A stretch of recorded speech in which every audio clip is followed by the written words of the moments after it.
ரகசிய போலீஸ் 115 படப்பிடிப்பின் நடுவில் தனி அறையில் ஏதோ எழுதி கொண்டிருந்தார் வள்ளல் எம்ஜிஆர்.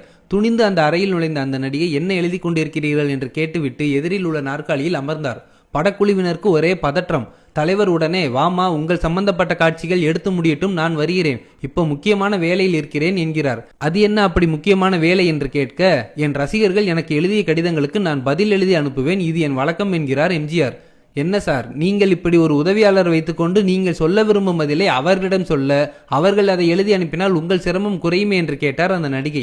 தலைவர் சற்றும் யோசிக்காமல், அவர்கள் நானே பதில் தருவேன் என்று நம்பி அவர்கள் கைப்பட எழுதிய கடிதங்களுக்கு வேறு யாரோ எழுதி அதை அனுப்பினால் அது மரியாதை இல்லை. என் கையெழுத்தில் எழுதி அனுப்பினால் எம்ஜிஆர் என்னை மதித்து அவரே தன் கைப்பட கடிதம் எழுதி அனுப்பியுள்ளார் என்று அவர்கள் அதை மற்றவர்களிடம் காட்டி மகிழ்ச்சி பெறும் இன்பம் சொல்ல முடியாத நிறைவை தரும் இல்லையா என்று பதில் சொன்னார்.